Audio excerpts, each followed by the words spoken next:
नमस्कार मैत्रिणींनो, ज्ञानेश्वरी किचनमध्ये तुमचं खूप खूप स्वागत आहे। आज मी घेऊन आले तुमच्यासाठी मस्त अशी झणझणीत तर्रीदार मटकीची मिसळ। चला तर मग आजच्या या रेसिपीला सुरुवात करूया। आपण एक वाटी इथे मटकी घेतलेली आहे, ही स्वच्छ पाण्याने धुवून घ्यायची आहे। मिनिटं थोडंसं शिजवून घेणार आहोत। आता गॅस चालू करून आपण मटकीमध्ये पाणी ओतायचे 1 ग्लास। त्यानंतर त्याच्या पाव चमचा हळद घालायची आहे। त्यानंतर आपण थोडंसं मीठ घालायचं आहे आणि ह्याला एक साधारण 5 मिनिटं चांगली उकळी येऊन द्यायची। चला तर आपण आता मसाल्याची तयारी करूया। मी इथे ओलं खोबरं घेतलंय अर्धी वाटी, 1 टोमॅटो, 2 कांदे, थोडीशी कोथिंबीर, आलं आणि 5 ते 6 पाकळ्या लसणाच्या घेतल्यात। हा मसाला भाजायचा आहे, त्यामुळे आपण आता गॅस चालू करून तव्यामध्ये मसाला भाजून घेऊया। प्रथम खोबरं भाजून घेऊया। खोबरे लालसर रंग येईपर्यंत भाजायचे आहे। आपण त्यामध्ये आता तेल घालूया।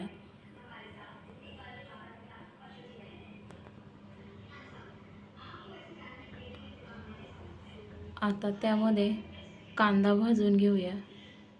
कांदा, खोबरे, टोमॅटो हे भाजून घातल्याने मिसळला एक वेगळीच टेस्ट येते। आता आपण टोमॅटोही थोडंसं तेलामध्ये भाजून घेऊया।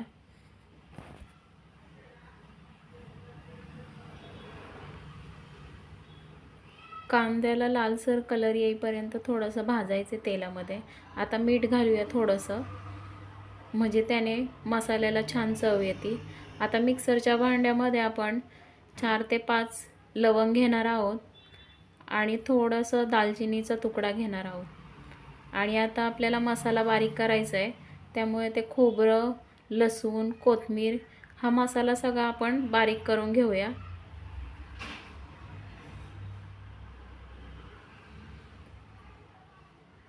खोबरं ते झाल्यानंतर आपण हे टोमॅटो आणि कांदा बारीक करणार आहोत। जर मसाला बारीक नसेल होत तर थोडंसं त्यामध्ये पाणी घालू शकता। आता गॅस चालू करून कढईमध्ये तेल घालूया। 4 ते 5 चमचे तेल घालूया आपण आता।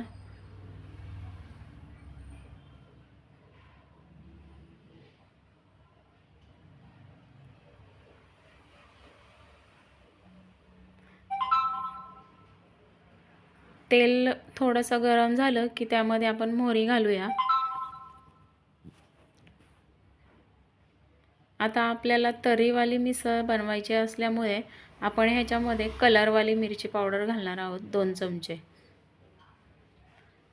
आता त्याच्यामध्ये आपण मसाला बारीक केलेला होता तो घालूया।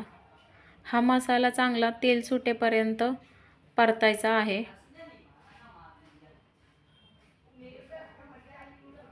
आता त्याच्यानंतर मिसळ मसाला घालूया 1 चमचा। जर तुम्हाला अजून तिखट हवा असेल तर तुम्ही अजून घालू शकता।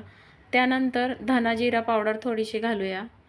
आता आपण इथे मटकी शिजवून घेतली होती स्टार्टिंगला, तर ती मटकी घालूया आपण ह्याच्यामध्ये आता आणि 1-2 ते 3 मिनिटं असं चांगलं हे करून घ्यायचं, मिक्स करून घ्यायचं। आता आपण त्याच्यामध्ये गरम पाणी घालणार आहोत। गरम पाणी घातल्याने ह्याला मस्त अशी चव येते, त्यामुळे कोणती पण रस्सा भाजी करताना गरम पाणीच घालायचं। आता चवीनुसार मीठ घालूया। ही मिसळ 3 ते 4 जण खाऊ शकतात। आता ह्याला 2 ते 3 मिनिटं उकळी घेऊन त्याच्यामध्ये कोथिंबीर घालूया। ही रेसिपी आवडली तर चॅनलला लाईक करा, शेअर करा आणि सबस्क्राईब करा।